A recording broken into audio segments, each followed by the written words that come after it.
The ink stain on Zelda Harper's thumb had become permanent, a badge of devotion she wore like a wedding band, though no man had ever placed one on her finger. She sat at the corner table of Rawhide's newly built church, the scent of pine still sharp in the air from the fresh-cut pews, writing out another hymn on brown butcher paper because the congregation had no songbooks and no money to purchase them.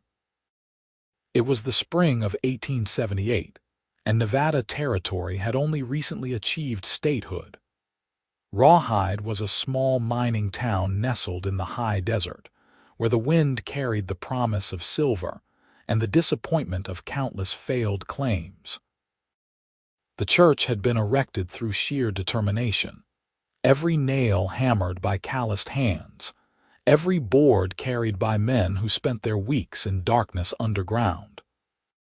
But hymnals were a luxury no one could afford, and so Zelda, the schoolteacher and only person in town with elegant penmanship, had taken it upon herself to write out the words to every hymn she knew from memory. The paper crinkled beneath her palm as she formed the words to Amazing Grace for what felt like the 100th time. She had already written out 20 different hymns, each one carefully lettered in her best hand, each one destined to be held by rough fingers and sung by voices that knew more about suffering than salvation. The brown paper was all the general store had in abundance, used for wrapping purchases and lining shelves, and the owner had donated several rolls when he heard of Zelda's project. Still at it, Miss Harper. Reverend Thompson's voice carried across the empty church, gentle and worn like an old Bible. Zelda looked up, pushing a strand of dark hair behind her ear. At 23, she was considered past marriageable age by most of Rawhide's standards, though her youth still showed in the smoothness of her face and the brightness of her green eyes. Just finishing this one, Reverend. I want to have enough for the Sunday service. The old preacher walked closer, his boots echoing on the wooden floor. He looked down at her work with something like wonder. You have the patience of Job, my dear, and the talent to match it with purpose. It is nothing but time and paper, Zelda said, though warmth touched her cheeks at the praise. Anyone could do it. But no one else has, the Reverend said simply. That is what makes it a calling. After he left, Zelda continued her work until the afternoon light began to fade. She gathered her papers carefully, stacking them in a leather satchel her father had given her before he died of consumption 2 winters past. The walk back to her small house behind the schoolhouse took only minutes, but she savored the cool spring air and the way the setting sun painted the desert hills in shades of amber and rose. She did not notice the rider watching her from across the street, his hat pulled low against the glare, his horse standing patient beneath him. Ryder Yates had been in Rawhide for 3 days, and in that time he had learned more about the town than most residents knew about their neighbors. It was his way, the careful observation that had kept him alive through cattle drives from Texas to Montana, through range wars and harsh winters, and the kind of loneliness that could break a man if he let it. At 26, he had seen enough of the world to know that something precious was rare, and he had spotted something precious the moment he saw Zelda Harper walking into the church with her satchel of papers. He had asked about her at the saloon, keeping his questions casual. The bartender had been happy to talk. Miss Harper, the schoolteacher, an orphan now, though she had family back east who kept writing to her, begging her to leave this rough country. She stayed because the children needed teaching, and because she had promised her father she would not abandon the town he had loved. She was kind, smart, particular about her independence, and utterly uninterested in the rough miners who occasionally worked up the courage to court her. Ryder was no miner. He was a cowboy, a drover, a man who lived in the saddle more than in any house. but he had come to Rawhide with a purpose beyond passing through. His brother had died here 6 months ago, killed in a mining accident, and Ryder had come to settle his affairs and decide what to do with the small claim his brother had filed. The claim was worthless, the assayer had told him. Not enough silver to make the digging worthwhile. But it was all Ryder had left of his family, and he was not ready to let it go. The next morning, Sunday, Ryder attended the church service. He sat in the back, his clean shirt still creased from being folded in his saddlebags, his hat resting on the pew beside him.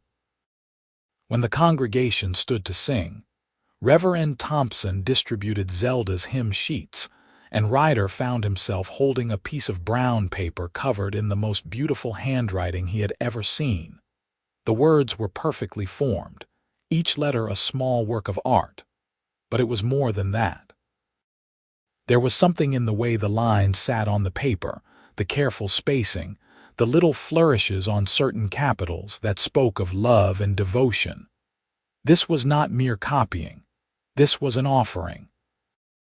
Zelda stood near the front with the other unmarried women, her voice clear and sweet as she sang without needing to look at the words she had written. Ryder found he could not take his eyes from her. She wore a simple blue dress that had been mended at the sleeves, and her dark hair was pinned up beneath a modest bonnet. There was nothing flashy about her, nothing that would turn heads in a big city.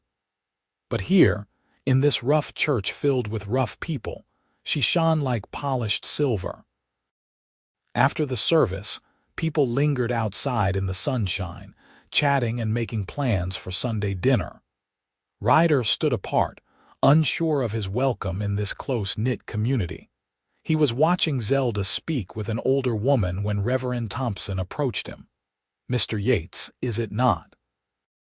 I heard about your brother. I am deeply sorry for your loss." Ryder nodded, his throat tight. "Thank you, Reverend. Daniel spoke well of you in his letters.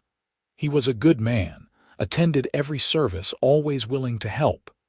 The Reverend paused, studying Ryder with kind eyes. "Will you be staying in Rawhide?" "I have not decided yet," Ryder admitted. "There is nothing holding me here, but nothing calling me away either." The Reverend smiled. "Perhaps you simply have not found the right reason to stay." His gaze drifted meaningfully toward Zelda, then back to Ryder. "We have a community dinner this afternoon. You would be welcome to join us." Ryder accepted, and that was how he found himself seated at a long table in the church hall, eating beef stew and cornbread while the townspeople shared stories and laughter. Zelda sat several seats away, but he was keenly aware of her presence. The way she laughed at something a child said. The way she helped serve the older folks before taking any food for herself. When the meal ended, Ryder helped carry the tables outside to be washed. He found himself working alongside Zelda, who had rolled up her sleeves to scrub the dishes in a large basin. For a long moment they worked in silence, him drying while she washed. "You are Daniel's brother," she said finally, not looking up from the plate in her hands. "I can see the resemblance." "Did you know him well?" Ryder asked, his voice rougher than he intended. "Well enough to know he was lonely." She handed him the clean plate, her fingers briefly touching his. "He used to come to the school sometimes, just to listen to the children recite their lessons." He said it reminded him of home. Something in Ryder's chest tightened. "He never wrote about that. Perhaps he did not want you to worry." Zelda's eyes, when they met his, were full of understanding. Men who come west often leave pieces of themselves behind. "Your brother was trying to find his pieces again. And did he?" The question came out before Ryder could stop it. Zelda considered this, her hands pausing in the soapy water. "I think he was starting to. He seemed happier in the months before the accident. He had joined the choir, helped build this church. He was putting down roots." They continued washing dishes, but now the silence felt companionable rather than awkward. When they finished, Ryder gathered his courage. "Those hymns you wrote," he said. "They are beautiful. The handwriting, I mean. The words too, of course, but the care you took with them." Zelda ducked her head, but he saw the pleased smile that touched her lips. "Thank you. I wish they could be properly printed, bound in real books. These papers will not last long with so much handling." An idea sparked in Ryder's mind, sudden and bright. What if they could be printed? She looked at him with surprise. That would cost a fortune. The nearest printing press is in Carson City, and they would charge more than the whole church could raise in a year. What if someone wanted to pay for it? Ryder pressed. As a gift to the church, in memory of someone. Understanding dawned in Zelda's eyes, followed by something that might have been hope. "You would do that, for your brother. Daniel loved this church," you said. "He was finding his home here." Ryder met her gaze steadily. "I think he would like that. His legacy being something that brought people together, gave them something beautiful to hold on to." Zelda's eyes glistened with sudden tears. "That would be remarkable, Mr. Yates, truly remarkable." "Ryder," he said. "Please call me Ryder. Only if you call me Zelda." He smiled then, a real smile that felt unfamiliar on his face. "Zelda it is." The next morning, Ryder rode to Carson City. The journey took 2 days on horseback, through high desert country where the sagebrush stretched endlessly and the mountains rose purple in the distance. He carried Zelda's hymns carefully wrapped in oilcloth, protected against dust and weather like the treasures they were. Carson City was a bustling town, the state capital, full of politicians and businessmen and the kind of noise that made Ryder's head ache after so long in open country. He found the printing shop on a side street, a modest establishment run by a German immigrant named Otto Schmidt. Schmidt examined the hymns with a professional eye, spreading them carefully on his work table. "Beautiful penmanship," he murmured. "Very clean, very precise. How many copies do you want?" "Enough for a congregation of about 70 people, Ryder said. "Bound properly if possible. Something that will last." Schmidt calculated on a piece of paper, his lips moving silently. When he named the price, Ryder did not flinch, though it would take most of the money he had saved from 3 years of cattle driving. He had lived frugally, slept under stars, eaten beans and hardtack. The money had been meant for land for a future, but somehow this felt more important. "I will need 2 weeks, Schmidt said. "Maybe 3. This is quality work, it takes time." "I will wait," Ryder said. He found a cheap boarding house and spent his days exploring the city. But his mind kept drifting back to Rawhide, to a certain schoolteacher with ink-stained fingers and a voice like honey. He wrote her a letter, carefully forming each word, explaining that the printing would take time, but it would be done right. He posted it, and tried not to count the hours until she might receive it. Zelda's reply came 5 days later, forwarded to him through the general delivery office. Her handwriting made his heart skip, each word perfectly formed even in casual correspondence. "Dear Ryder, I cannot fully express my gratitude for what you are doing." The congregation was moved to tears when Reverend Thompson announced your generous gift. Many people here knew Daniel and thought well of him. They are honored that his memory will live on in such a meaningful way. I must confess I am eager to see the finished hymnals. It seems almost miraculous that my humble writings on brown paper might become real books. You have given me something I did not know to hope for. The children ask about you. They want to know if Daniel's brother is as kind as he was. I tell them I believe you are. Please take care in the city. I know you are more at home under open skies. With sincere regards, Zelda Harper. Ryder read the letter 3 times, then folded it carefully and placed it in his shirt pocket, close to his heart. The weeks in Carson City passed slowly. Ryder took odd jobs to fill his time and replenish his funds. mucking stables and helping unload freight wagons. The work was beneath what he was capable of, but he did it without complaint. In the evenings, he would walk past the printing shop, sometimes catching glimpses of Schmidt at work, the press clacking rhythmically. Finally, on a bright morning in early June, Schmidt called him in to see the finished product. The hymnals were more beautiful than Ryder could have imagined. Schmidt had bound them in dark blue cloth with gold lettering on the cover, Rawhide Community Church Hymnal. Inside, Zelda's carefully written words had been transformed into clean printed text, each page crisp and perfect. There were 75 books in total, stacked in neat boxes. "You do good work," Ryder said, his voice thick with emotion. Schmidt beamed with pride. "For such beautiful words I could do no less. That woman, the one who wrote these, she has a gift." "She does," Ryder agreed quietly. He rented a wagon to transport the hymnals back to Rawhide, unwilling to risk them on horseback. The journey took 3 days at the wagon's slower pace, but Ryder did not mind. He spent the evenings camped beside the boxes, occasionally opening one to flip through the pages by firelight, imagining Zelda's reaction when she saw them. He arrived in Rawhide on a Saturday afternoon, the wagon rattling down the main street and drawing curious looks. Word spread quickly in small towns, and by the time he pulled up in front of the church, a small crowd had gathered.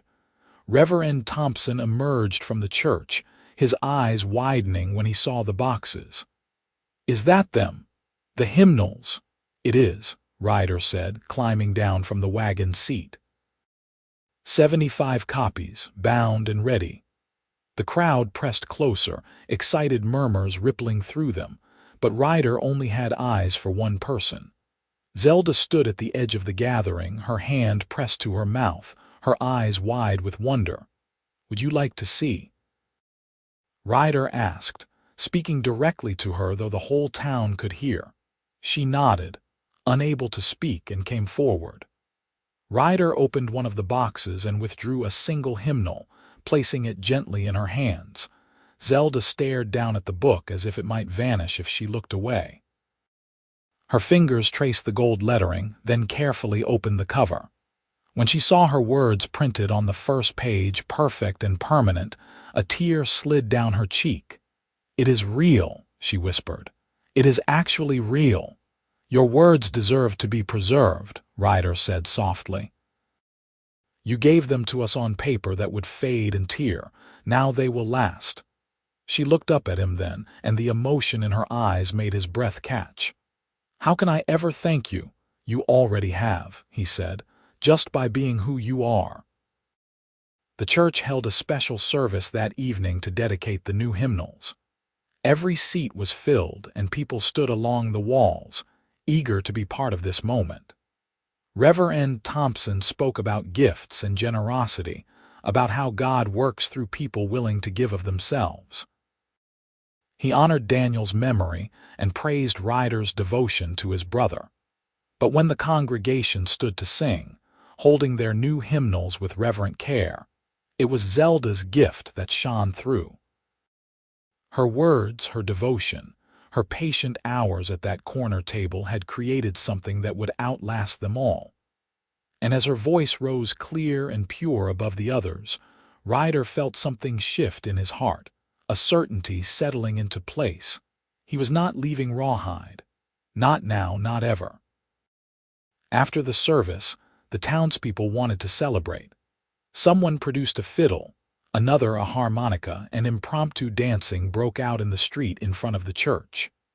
Children ran between the adults, laughing and playing, while the women set out plates of food on long tables. It was a party born of pure joy, the kind that happened rarely in hard-working towns, where survival took most people's energy. Ryder stood at the edge of the celebration, watching Zelda laugh as she danced with old Mr. Patterson, the blacksmith who could barely move but insisted on a turn with the prettiest lady in town. When the song ended, She curtsied to him gracefully, then turned to find Ryder watching her. She crossed to him, slightly breathless, her cheeks flushed pink. "You are not dancing." "I am not much of a dancer," Ryder admitted. "Two left feet, my mother used to say." "I do not believe that." Zelda held out her hand. "Dance with me." The fiddler struck up a slower tune, something sweet and a little melancholy. Ryder took Zelda's hand, his other settling at her waist, and they moved together in a simple waltz. She was right, he realized. His feet knew what to do when she was in his arms. "You will stay?" she asked, not quite meeting his eyes. "In Rawhide, I mean, now that the hymnals are delivered." "If there is a reason to stay," Ryder said carefully. "I have my brother's claim, though it is worthless, and I could always find work. Nevada needs cowboys for the ranches springing up." "And what would be a good reason?" Her green eyes lifted to his, direct and searching. "To stay, I mean." Ryder's heart hammered against his ribs. He was not a man of flowery words, had never learned the art of courting speeches. But Zelda deserved honesty, and honesty he could give. "You," he said simply. "You would be the reason, Zelda, if you would have me." She was silent for a long moment, long enough that Ryder felt panic rising in his chest. Then she smiled, soft and wondering. "I have never had anyone do something so beautiful for me. Those hymnals, they are more than just books. They are a promise that someone sees value in what I do, in who I am." "I see it," Ryder said intensely. "I saw it the moment I held that first hymn in my hands. You put your whole heart on brown paper, Zelda. That is the rarest thing in the world." "Then yes," she said, her smile widening. "Yes, you should stay, and yes, I would have you." Relief and joy flooded through Ryder in equal measure.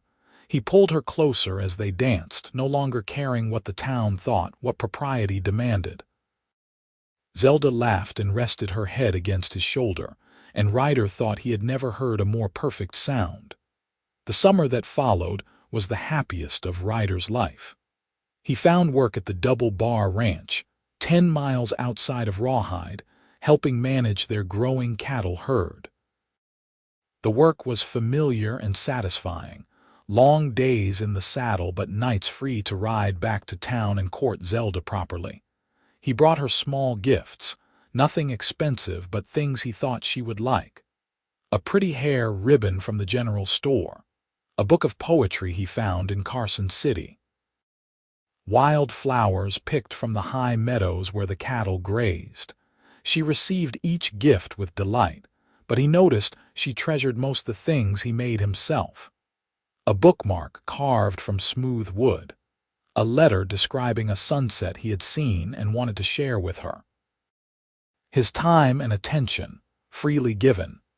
In turn, Zelda shared her world with him.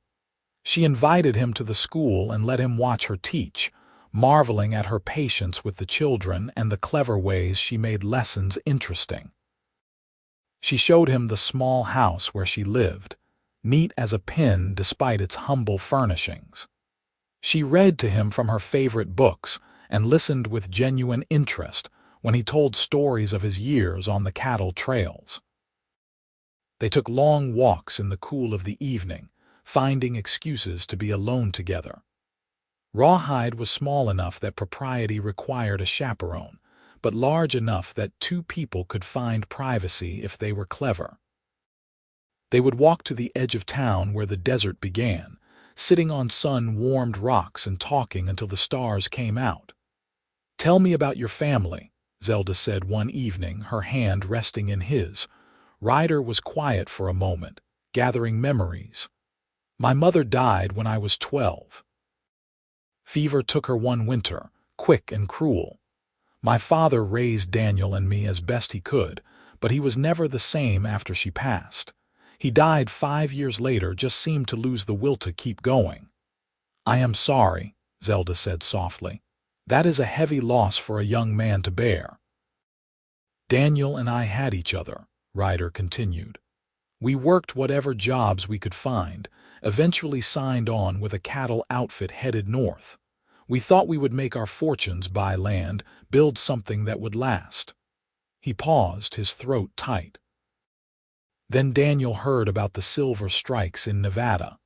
He wanted to try his luck, thought he could get rich quick and we could both settle down. I tried to talk him out of it, but he was determined. "And you blame yourself," Zelda said. "It was not a question." "I should have come with him," Ryder said roughly. "Should have made sure he was safe." Zelda squeezed his hand.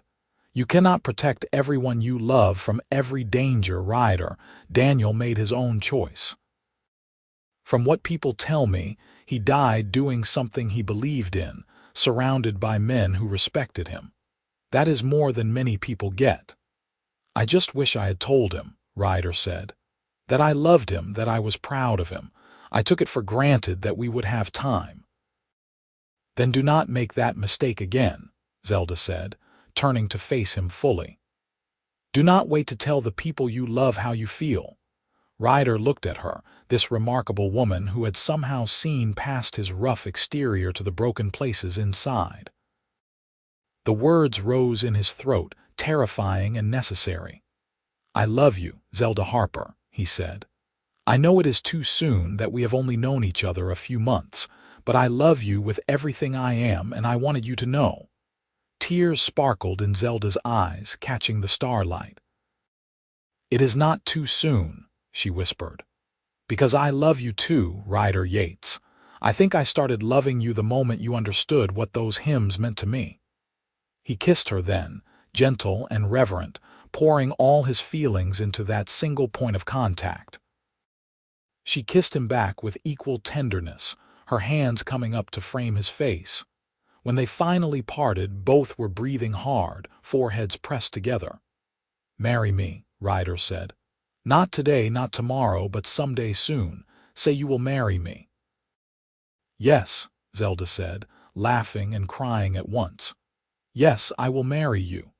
They set the wedding for September, giving themselves time to prepare and save money.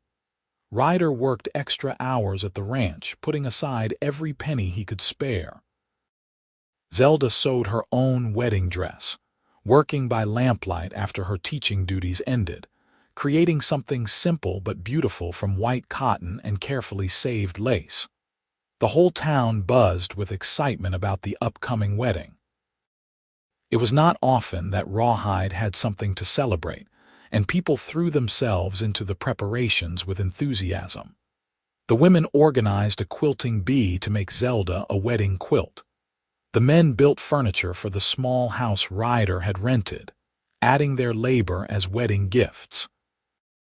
Even the children got involved, practicing a special song to perform at the ceremony. As the wedding day approached, Ryder found himself nervous in a way he had never been, facing down stampeding cattle or angry bulls. This was different. This was promising his whole life to another person, trusting that love would be enough to carry them through whatever came. The night before the wedding, Reverend Thompson invited Ryder to the church for a private conversation. They sat in the same pews where Ryder had first held Zelda's hymns, the space quiet and sacred in the lamplight. "Are you ready for this?" the Reverend asked kindly. "Marriage is a beautiful thing, but it is not easy. It requires work and sacrifice and choosing love even when feelings fade." "Feelings fade?" Ryder asked, alarmed. The Reverend chuckled. "The first rush of romance, yes. That intensity cannot be sustained forever. But what replaces it, if you are fortunate, is something deeper. A partnership, a friendship, a love that has been tested and proven true. That is what you must build with Zelda." "I will work every day to make her happy," Ryder said seriously. "That I promise." "Good man," the Reverend said, clapping him on the shoulder. "But remember, it is not just about making her happy. It is about growing together, becoming better people because of each other. That is what a godly marriage looks like." Ryder thought about those words as he walked back to his rented room. He thought about Zelda, about the way she challenged him to be thoughtful, to express his feelings, to see beauty in small things. She was already making him better. He could only hope he did the same for her. The wedding day dawned clear and bright, the September sky an impossible blue. Ryder dressed in his best clothes, a new shirt and pants he had bought specially for the occasion, his hair slicked back and his jaw freshly shaved. His hands shook as he tied his string tie, and he had to start over 3 times before getting it right. The church filled early, every seat taken and people standing along the walls. It seemed like the entire town had turned out, along with folks from neighboring settlements who had heard about the romance between the schoolteacher and the cowboy. The air hummed with happy anticipation. Ryder stood at the front of the church with Reverend Thompson, his heart pounding so hard he was sure everyone could hear it. Then the door at the back opened, and Zelda appeared. She was the most beautiful thing Ryder had ever seen. Her wedding dress was simple but perfect, the white fabric glowing in the light streaming through the windows. She had left her dark hair down, curling softly around her shoulders with a crown of desert wildflowers on her head. But it was her face that stopped his breath. She was radiant with joy, her eyes locked on his, a smile curving her lips that was meant only for him. She walked down the aisle alone, having no father to give her away, but she did not look lonely. She looked independent and sure, a woman choosing her own path. When she reached Ryder, she took his hands, and the trembling in his fingers stilled. Reverend Thompson spoke about love and commitment, about the sacred bond of marriage. He read from Corinthians, the famous passage about love being patient and kind, but Ryder barely heard the words. He was lost in Zelda's eyes, in the reality that she was about to become his wife. Do you, Ryder Yates, take Zelda Harper to be your lawfully wedded wife, to have and to hold from this day forward for better or worse, for richer or poorer, in sickness and in health, until death do you part? I do, Ryder said, his voice ringing clear and certain. And do you, Zelda Harper, take Ryder Yates to be your lawfully wedded husband, to have and to hold from this day forward for better or worse, for richer or poorer, in sickness and in health, until death do you part? I do, Zelda said, her voice soft but steady. They exchanged simple gold bands, Ryder's gift to Zelda and her gift to him, circles without end to symbolize eternal love. When Reverend Thompson pronounced them husband and wife, Ryder pulled Zelda into his arms and kissed her thoroughly, not caring that the whole town was watching. She kissed him back just as fiercely, and the congregation erupted in cheers and applause. The celebration that followed lasted well into the night. Tables groaned under the weight of food brought by every family in town. The fiddler played until his fingers were sore, and people danced until they could barely stand. Children ran wild, drunk on cake and excitement. Toasts were made, blessings offered, stories told. But eventually, the party wound down, and Ryder and Zelda were able to slip away to their little house at the edge of town. Someone had decorated the porch with ribbons and flowers, and a lamp had been left burning in the window, welcoming them home. Ryder carried Zelda over the threshold, making her laugh with delight. Inside, everything was neat and ready. The furniture the townsmen had built arranged carefully, the wedding quilt spread on their bed. It was not much, this small house, but it was theirs. "Are you happy?"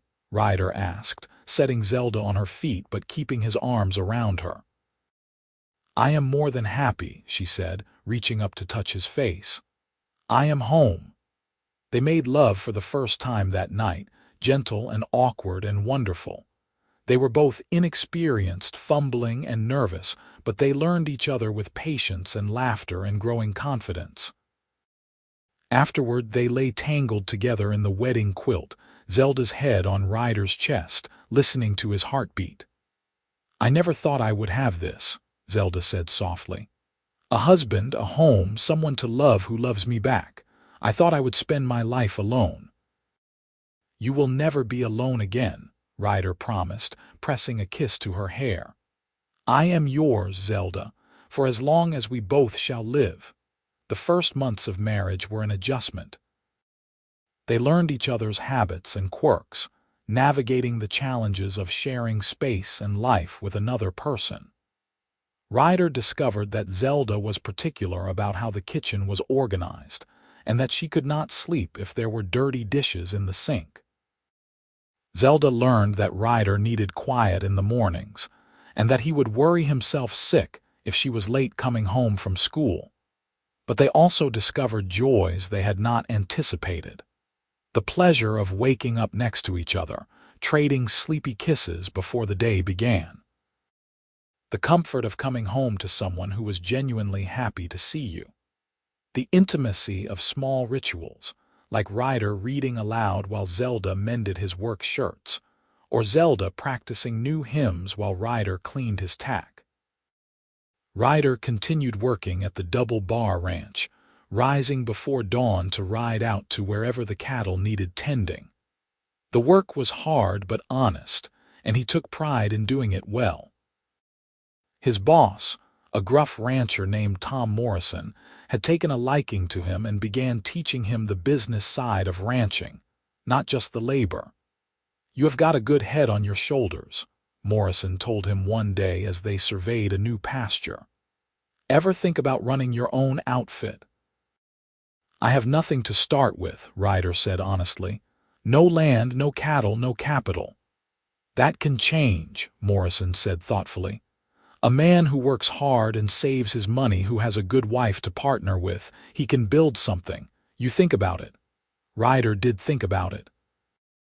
He thought about it as he rode home to Zelda each evening, as they ate dinner together and talked about their days. He thought about having something more permanent than a rented house, and a job working for someone else.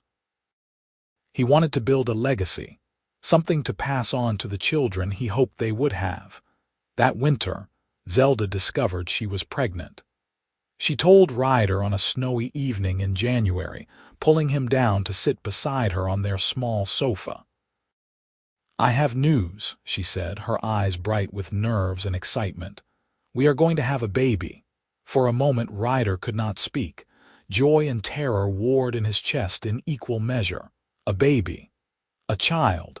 Someone utterly dependent on him to provide and protect. "Are you certain?" He finally managed. "As certain as I can be," Zelda said. "The signs are all there. I have been tired and my monthly courses have stopped and I feel different somehow." Ryder pulled her into his arms, holding her close. "A baby," he whispered. "We are going to have a baby. Are you happy?" Zelda asked, her voice muffled against his shoulder. "Happy does not begin to cover it," Ryder said, pulling back to look at her. "Terrified, yes, but happy beyond words, Zelda. You have given me everything." They told Reverend Thompson and a few close friends, swearing them to secrecy until Zelda was further along. But in a town the size of Rawhide, secrets were hard to keep. Within a week, everyone knew that the schoolteacher was expecting, and the townspeople rallied around them with the same enthusiasm they had shown for the wedding. Women began making baby clothes, tiny garments knitted from soft wool or sewn from scraps of fabric. Men started building a cradle, arguing good-naturedly about the best design. Zelda was showered with advice, some helpful and some contradictory, but all given with genuine care. As winter turned to spring, Zelda's belly grew round. She continued teaching as long as she could, though eventually she had to hand over the school to a substitute, a young woman from Carson City looking for experience. Zelda spent her days at home, sewing and preparing, nesting in the way expectant mothers do. Ryder became fiercely protective. He worried about her constantly, rushing home from the ranch to make sure she had not overexerted herself. Zelda found his hovering both touching and exasperating. "I am pregnant, not dying." she told him one evening when he insisted she rest instead of helping with dinner. Women have been having babies since the beginning of time. But you have never had a baby before, Ryder countered. What if something goes wrong? Then we will handle it together, Zelda said firmly. But you cannot wrap me in cotton wool for the next 4 months, Ryder. I will go mad. He tried to give her space, but it went against every protective instinct he had. Compromise came slowly, with Zelda gently reminding him that she knew her own limits and Ryder learning to trust her judgment. In early June, as the Nevada summer began to heat up in earnest, Zelda went into labor. It started early in the morning, mild pains that grew steadily stronger. Ryder sent for the midwife, a capable woman named Mrs. Chen who had delivered half the babies in rawhide, then paced the front room while Zelda labored in their bedroom. The day stretched endlessly. Ryder could hear Zelda's occasional cries through the door, each one like a knife to his heart. He wanted to be with her, to hold her hand and help somehow, but Mrs. Chen had firmly told him that childbirth was women's business and he would only be in the way. Reverend Thompson came to sit with him, offering quiet support and prayer. The hours crawled past, afternoon fading into evening. Just when Ryder thought he could not bear it any longer, he heard a new sound. A baby's cry, thin and reedy and absolutely perfect. Mrs. Chen emerged from the bedroom, smiling broadly.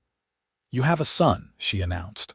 "Healthy and strong with a good set of lungs on him, and your wife did beautifully." Ryder nearly fell over with relief. "Zelda, is she all right? Tired but well," Mrs. Chen assured him.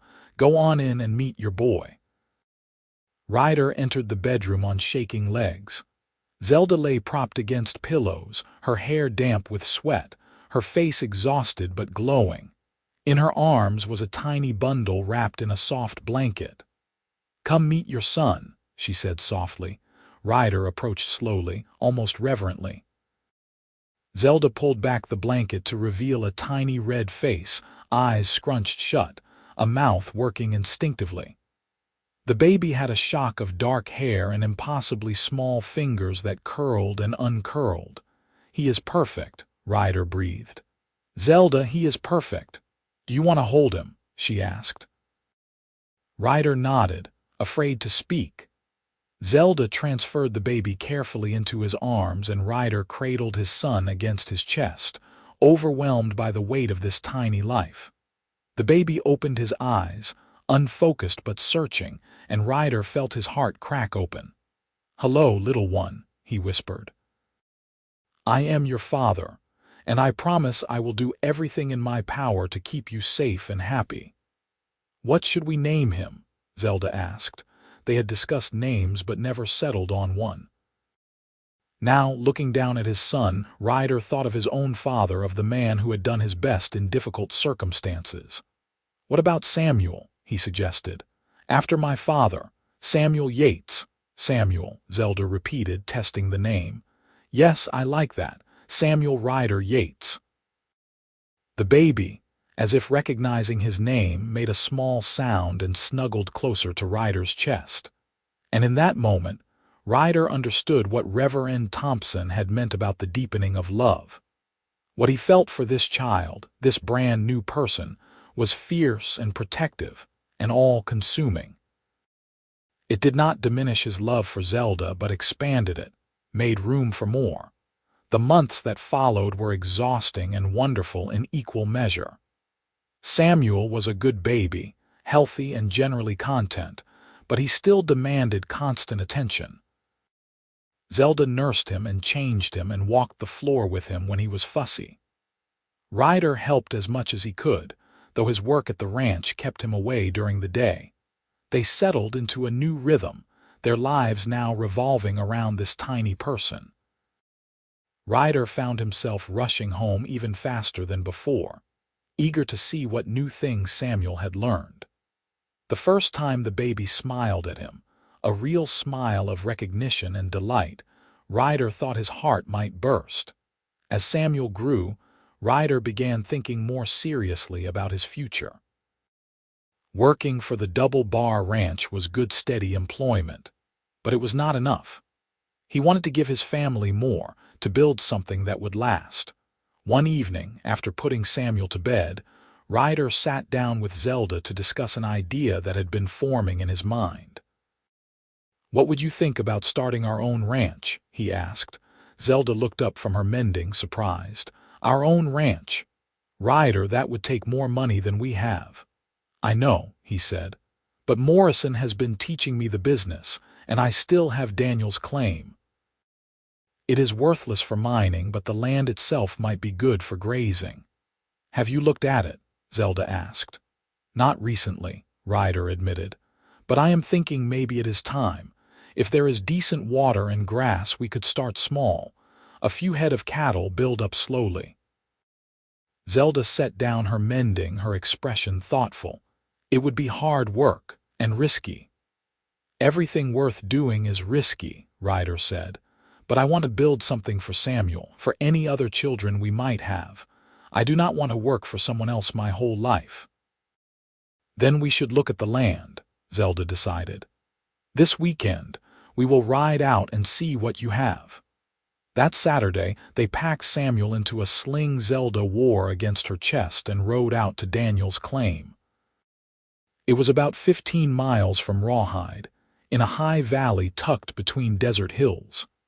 As they crested the last rise and looked down into the valley, Ryder felt his breath catch. The land was beautiful. A small creek ran through the center of the valley, fed by mountain snowmelt, its banks lined with cottonwoods. Grass grew thick and green near the water, fading to sage and scrub as the land rose toward the hills.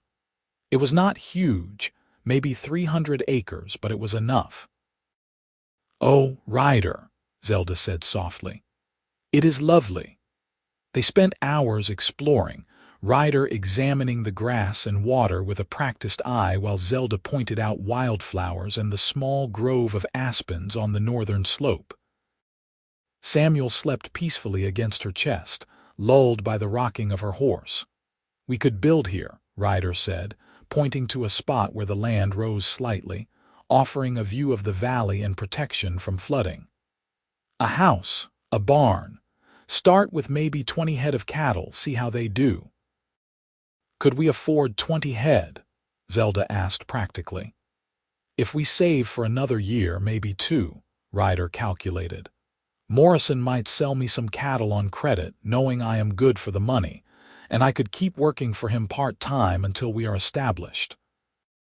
They sat together on a sun-warmed rock, Samuel between them, and dreamed about the future. A real house, bigger than their rented place, with room for more children. Barns and corrals. Maybe horses to sell, not just cattle. A legacy to pass on to Samuel and whatever brothers or sisters he might have. "It will be hard," Zelda said. "Harder than anything we have done before." "I know," Ryder said, taking her hand, "but I think we can do it, together." Zelda smiled, that radiant smile that still made Ryder's heart skip. "Then let us do it. Let us build our dream." The next 2 years were a blur of work and saving. Ryder continued at the Double Bar Ranch, taking on extra responsibilities and longer hours to increase his pay. Zelda went back to teaching part-time, with Mrs. Chen watching Samuel during school hours. Every penny they could spare went into their savings, hidden in a tin box under a floorboard in their bedroom. It was not easy. There were setbacks and discouragements. A harsh winter killed some of Morrison's cattle, reducing the bonus Ryder had been counting on. Samuel got sick with a fever that terrified them both, though he recovered fully. The roof of their rented house leaked, requiring expensive repairs, but there were also victories. Ryder earned a reputation as one of the best cattlemen in the territory, and Morrison gave him a raise without being asked. Zelda's teaching salary increased when the school board recognized her skill and dedication. And slowly, steadily, the money in the tin box grew. In the spring of 1881, Ryder went to Morrison with a proposal. He wanted to buy 20 head of cattle on credit, to be paid back over 2 years from the sale of calves. It was a bold request, but Morrison had been expecting it. "I will do better than that," Morrison said. "I will sell you 25 head at a fair price, and I will give you 3 years to pay. But I want first option to buy any stock you decide to sell." Ryder could barely believe his good fortune. They shook on it, and the deal was made. The day they moved their cattle onto Daniel's claim, now legally transferred to Ryder's name, was one of the proudest of his life. He drove the small herd up the valley with Zelda riding beside him, and 3-year-old Samuel perched in front of her saddle. The boy was enthralled by the cattle, pointing and laughing at their antics. They had already built a small barn and started on a house, working every spare moment over the previous months. The house was not finished, just 2 rooms and a loft, but it was theirs. That first night they slept on blankets on the floor, too excited to care about the lack of furniture. "We did it," Zelda said, staring up at the rough-beamed ceiling. "We actually did it." "We are just getting started," Ryder said, pulling her close. "This is only the beginning." Building the ranch consumed the next several years. Ryder worked from dawn until long after dark, learning as he went. He built fences and corrals, dug irrigation ditches to maximize the water from the creek, put up hay for winter. The cattle thrived in the valley, producing healthy calves that he sold to pay down his debt to Morrison and buy more stock. Zelda proved to be an invaluable partner. She kept the books, tracking every expense and income with her beautiful, precise handwriting. She helped with the lighter ranch work, feeding chickens they acquired and tending a large garden that kept them fed. She continued teaching in Rawhide a few days a week, her salary providing steady income when the ranch was not yet profitable. Samuel grew into a sturdy boy, curious and energetic. He followed Ryder everywhere, asking endless questions and trying to help with anything his small hands could manage. Ryder taught him to ride, to rope, to read the weather and the land. He was a natural, and Ryder felt pride every time he watched his son master a new skill. In the winter of 1883, Zelda discovered she was pregnant again. Samuel was 5 now, old enough to understand that he was going to be a big brother. He was thrilled, immediately announcing that he wanted a baby brother to teach things to. "It might be a sister," Zelda reminded him gently. "Then I will teach her too," Samuel declared with the confidence of a child who had never met a problem he could not solve. This pregnancy was easier than the first. Zelda knew what to expect, and her body handled it better. She worked right up until the last few weeks, refusing to be coddled. Their daughter was born on a warm May evening, delivered by Mrs. Chen in the bedroom of their now finished house. She was smaller than Samuel had been, with delicate features and a surprisingly loud cry. Zelda wanted to name her Rose, after her own mother, and Ryder agreed immediately. Rose Yates was a miracle, different from Samuel in every way. Where he had been placid and content, she was demanding and particular. But she was also affectionate and joyful, quick to laugh and smile. Samuel adored her, hovering over her cradle and bringing her things he thought she might like. With 2 children and a growing ranch, life became even busier. But it was a good busy, full of purpose and meaning. Ryder looked at his family, at the land he was building into something productive and valuable, and felt a contentment he had never imagined possible. The ranch prospered slowly but steadily. By 1885, they had 50 head of cattle and a small string of horses Ryder was breeding for ranch work. They had paid off their debt to Morrison and were turning a modest profit. The house had been expanded to 4 rooms, and they had built a proper bunkhouse for the 2 ranch hands Ryder had hired to help with the work. Rawhide had grown too. evolving from a rough mining camp into a more established town. The silver had mostly played out, but the town had survived by diversifying into ranching and farming. The church still used the hymnals Ryder had printed, now worn soft from years of use but still legible, still bringing people together in worship. Zelda no longer taught school, her time consumed by the ranch and the children. But she continued writing hymns, filling notebooks with her beautiful handwriting. Sometimes on Sunday evenings, the family would gather in the front room and sing together, Zelda's clear voice leading them through old favorites and new compositions. It was during one of these evenings that Samuel, now 7 years old, asked the question that would change things again. "Mama, why do not you have more of your songs printed, like the ones Papa did before I was born?" Zelda looked surprised. "Those were for the church, sweetheart. These new ones are just for us." "But they are beautiful," Samuel insisted with the earnestness of childhood. "Other people would like them too." Ryder met Zelda's eyes across the room, seeing the same thought forming in both their minds. Samuel was right. Zelda had written dozens of new hymns over the years, songs about faith and family and the beauty of the Nevada landscape. They deserved to be shared.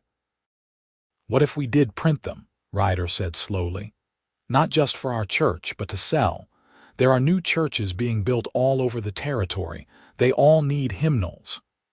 "That would be a business venture," Zelda said cautiously. "It would take money and time and no guarantee of success." "The ranch is doing well enough that we could afford it," Ryder said. "And you have the talent, Zelda. Why should we keep it to ourselves?" Over the next weeks, they discussed the idea seriously. Zelda would compile her best hymns, both old and new. Ryder would handle the business side, finding a printer and marketing the hymnals to churches across Nevada and into California. It would be a risk, but it felt right somehow, a way to honor how they had started. They called their new venture the Desert Hymnal Company, and Zelda threw herself into the work of compilation and editing. She selected 40 hymns, a mix of traditional songs and her own compositions, and wrote them out in her perfect hand. Ryder rode to Carson City to consult with Otto Schmidt, who was still printing though his hair had gone entirely gray. "I remember you," Schmidt said, his eyes lighting up. "The cowboy who loved the schoolteacher. How is your wife?" "She is well," Ryder said, "and she has more hymns to print." They worked out a deal. Schmidt would print 500 copies initially, a small enough run to limit risk but large enough to make the unit cost reasonable. Ryder would pay half upfront and half on delivery. It took most of their liquid savings, but they both believed it would work. When the hymnals arrived 6 weeks later, they were even more beautiful than the first batch had been. Schmidt had suggested a few design improvements, and the result was a professional-looking book that would not look out of place in any church. Ryder began traveling to churches throughout Nevada, carrying samples and taking orders.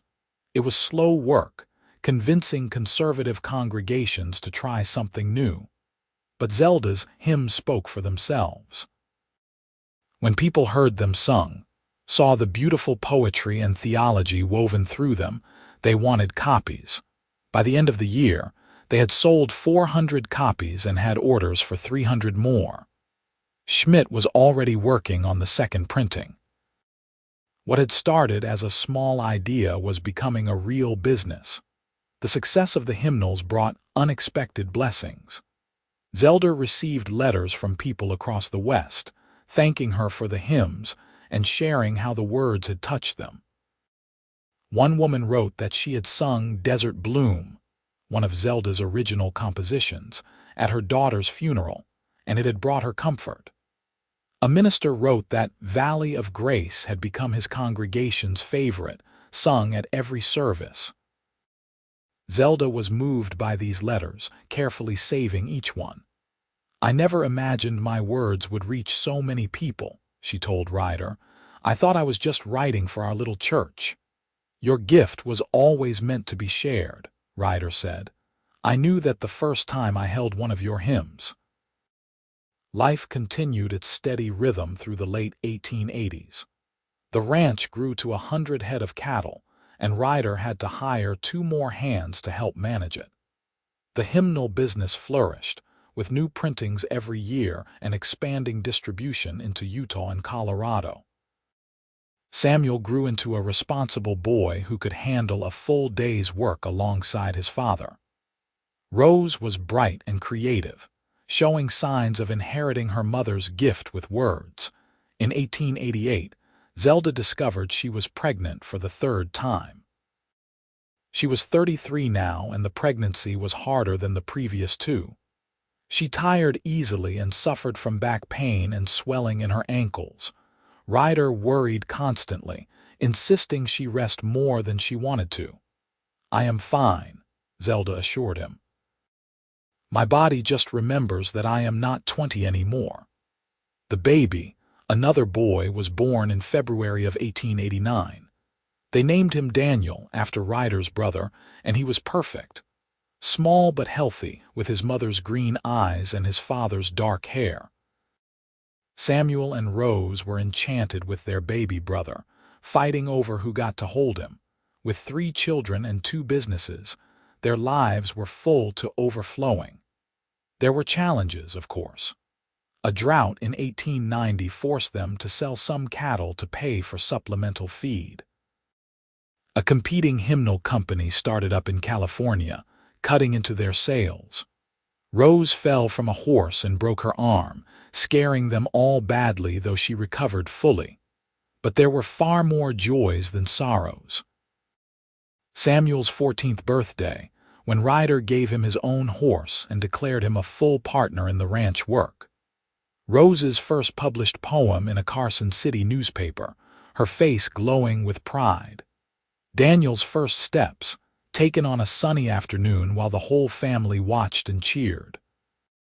The years flowed by like water, swift and precious. Before Ryder quite knew how it had happened, Samuel was 18, a man grown, talking about courting the banker's daughter. Rose was 13, still a child but with glimpses of the woman she would become showing through. Daniel was 9, energetic and curious, already showing a head for numbers that suggested he might be the one to take over the business side of things. Ryder was 41 now, his dark hair shot through with gray, his body showing the wear of hard years of ranch work. But he was healthy and strong, and when he looked at Zelda, he still saw the beautiful young woman who had written hymns on brown paper. Zelda was 36, her face lined with laugh marks and sun exposure, her hands permanently ink-stained from her work on the hymnals. She was more beautiful to Ryder than she had been at 23, depth and wisdom and kindness written in every feature. One evening in the spring of 1893, they sat together on the porch of their house, watching the sun set over the valley that had become their home. The children were inside, Samuel helping Rose with her arithmetic while Daniel practiced his reading. The cattle grazed peacefully in the near pasture, and the sound of the creek was a gentle murmur in the background. "You ever regret it?" Zelda asked softly. "Staying in Rawhide, building this life, you could have kept traveling, seen more of the world." Ryder took her hand, lacing their fingers together. "I have seen everything I needed to see. I have you, our children, this land. What more could I want?" "I wonder sometimes what would have happened if you had not had those hymns printed," Zelda said. "If you had just passed through town and kept going." "But I did have them printed," Ryder said, "because the moment I saw what you had created, I knew I had found something worth staying for." "You were worth staying for, Zelda. You have always been worth it." She leaned her head on his shoulder, and they sat in comfortable silence as the sky blazed with color. 15 years of marriage, and Ryder loved her more than ever. It was different from the passionate infatuation of their courtship, deeper and quieter. But it was real and solid, built on shared experiences and mutual respect and the choice to keep loving even when it was hard. "Thank you," Zelda said finally. "For what?" "For seeing me. For seeing my hymns as more than just scribbles on brown paper, for believing they were worth preserving." She lifted her head to look at him. "For loving me enough to stay." "I did not stay for you," Ryder said, and when hurt flashed in her eyes, he quickly continued, "I stayed with you. There is a difference. I did not give up something I wanted for your sake. I chose the life I wanted, and you were the center of it." Zelda's eyes filled with tears, the good kind. "I love you, Ryder Yates. And I love you, Zelda Yates. Today, tomorrow, and every day after that." They kissed as the sun disappeared behind the mountains, the sky fading from gold to purple to deep blue. From inside the house, they could hear their children laughing about something, the sound of family and home and everything that mattered. The years continued to roll forward. Samuel married the banker's daughter, a sweet girl named Emma, in 1895. They built a house on the far end of the valley and started their own small herd, working in partnership with Ryder. The following year, they made Ryder and Zelda grandparents with the birth of a daughter they named Zelda after her grandmother. Rose showed no interest in marriage, instead pursuing her love of writing.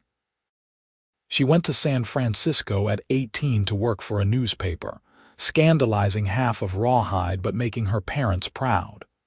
Her letters home were full of vivid descriptions of city life and the stories she was covering. Daniel, as predicted, had a gift for business. At 16, he took over the financial management of both the ranch and the hymnal company, implementing new accounting systems that increased their profitability. He was quiet and serious, but with a dry sense of humor that could make his mother laugh until she cried. The Desert Hymnal Company continued to grow. By 1900, Zelda had published 3 different hymnals, each one adding to the previous collection. Her hymns were sung in churches across the western United States, bringing comfort and joy to thousands of people who would never know her name but were touched by her words. The ranch, too, prospered. What had started as 25 head of cattle had grown to a herd of 300, plus a breeding operation for quality horses. They employed 6 full-time ranch hands and more during busy seasons. The original house had been expanded twice and now had 8 rooms, more than enough space for their family and the occasional guest. Rawhide had evolved with them. The town was no longer a rough mining camp, but an established community with schools and churches and businesses. The original church, where Zelda had first written her hymns on brown paper, had been replaced by a larger building, but the congregation still used the hymnals Ryder had printed all those years ago, now precious relics carefully preserved. In 1905, Ryder and Zelda celebrated their 27th wedding anniversary. Their children threw them a party, inviting half the town. There were speeches and toasts, stories told and memories shared. Ryder stood up to say a few words, his hand tight around Zelda's. 27 years ago, he said, his voice carrying across the crowded church hall, I walked into this church and picked up a piece of brown paper with the most beautiful handwriting I had ever seen. I did not know then that I was holding my future in my hands. I did not know that the woman who had written those words would become my wife, the mother of my children, my partner in every adventure. But God knew, and I am grateful every single day that He led me here, to this town, to this woman, to this life. There was not a dry eye in the room. Zelda rose and kissed him, not caring about propriety or what people thought, and the crowd erupted in applause and cheers. That night, lying in bed in the house they had built together, Zelda traced the lines of Ryder's face with gentle fingers. "We have had a good life," she said. "We have," Ryder agreed, "and we are not done yet." What do you mean?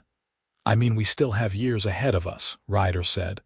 More grandchildren to spoil, more hymns for you to write, more sunsets to watch from our porch. I am not ready for it to be over. Neither am I, Zelda said, snuggling closer. I want to grow old with you, Ryder. I want to see what our grandchildren become, what new things God has in store for us. Then that is what we will do, Ryder promised. Together like always. They drifted off to sleep in each other's arms. Two people who had found each other against all odds and built something beautiful from love and hard work and faith. The years that followed were gentler. Ryder gradually handed over more of the ranch operations to Samuel and Daniel, though he still rode out most days to check on things. Zelda continued writing hymns, her output slower now but the quality as high as ever. They delighted in their grandchildren, of which there were eventually 6, each one a unique blessing. Rose returned from San Francisco in 1910, having made a name for herself as a journalist. She was 35 and unmarried, happy with her career and independence. She moved into a small house in Rawhide and continued writing, now focusing on longer pieces and essays. Her work was published in magazines across the country, and she credited her mother's example for teaching her the power of words. In 1912, when Ryder was 60 and Zelda 57, they made a pilgrimage back to the church where it had all begun.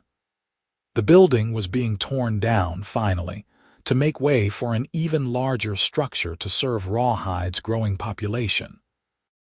But before it was demolished, Reverend Thompson, now elderly himself, invited Ryder and Zelda to take one last look.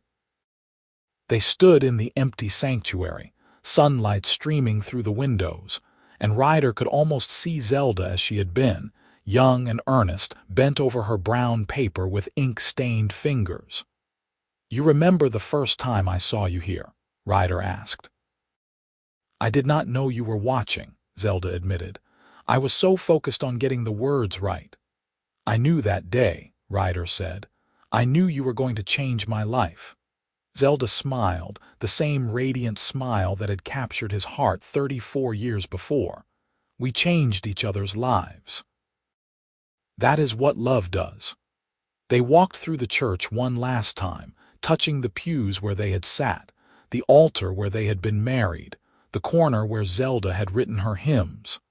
Then they walked out into the sunshine, hand in hand, ready for whatever came next. The years mellowed into a peaceful old age. Ryder's hair went white, and his joints ached on cold mornings, but he could still ride and still work when needed. Zelda's eyesight weakened, requiring spectacles for reading and writing, but her mind stayed sharp and her creativity undiminished. They watched their grandchildren grow, some staying in Rawhide to work the ranch or other family businesses, others heading out to seek their fortunes elsewhere. Samuel and Emma's oldest son wanted to be a lawyer and went east to study. Rose's nephew, Daniel's boy, showed promise as a musician and talked of studying in Europe. The ranch continued under Samuel and Daniel's management, expanding and modernizing with the times. The hymnal business evolved too, adapting to new printing technologies and expanding their catalog. The original hymnals, Zelda's hymns on brown paper transformed into permanent books, were now collector's items, cherished by the few families who still had them. In the spring of 1920, Ryder fell ill with pneumonia. He was 68, and his body fought hard but was not strong enough to fully recover. He lingered for weeks, fading gradually, surrounded by family. Zelda barely left his side, holding his hand and talking to him even when he was too weak to respond. She told him stories of their life together, reminded him of all the joys they had shared, promised him that she would be all right. On a quiet evening in May, with the windows open to let in the spring air and the sound of the creek he had loved, Ryder opened his eyes one last time and looked at Zelda. I love you, he whispered. Always. Always, Zelda echoed, tears streaming down her face.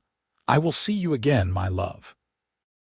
Ryder smiled, squeezed her hand weakly, and closed his eyes.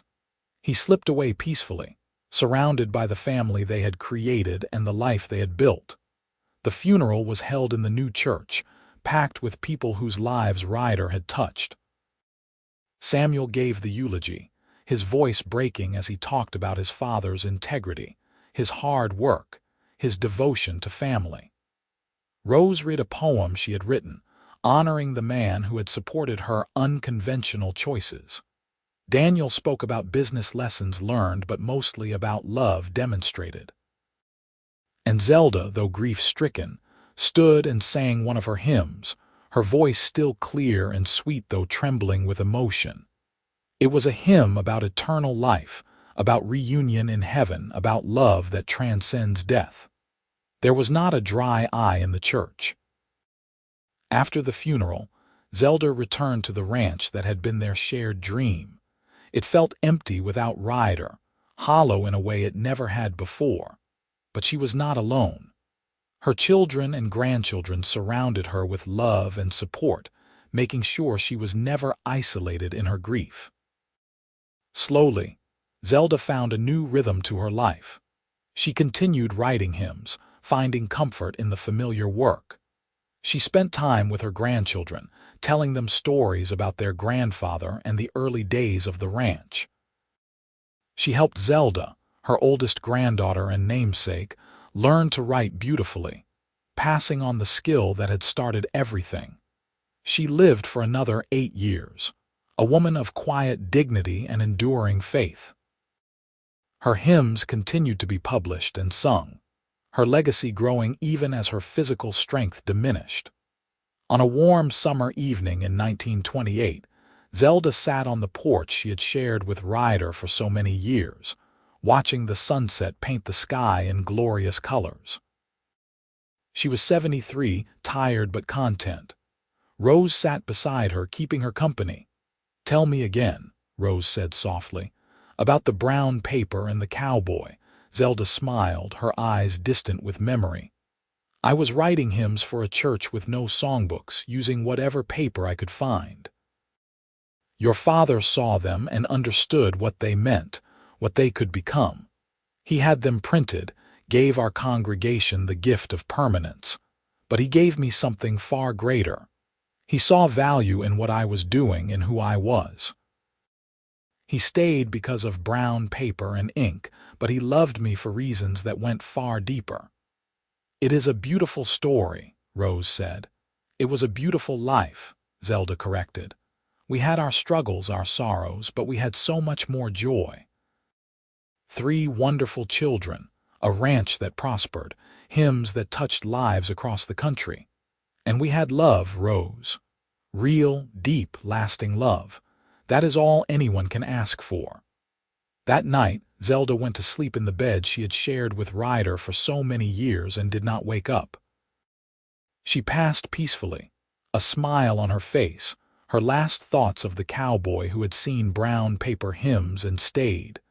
The funeral was even larger than Ryder's had been.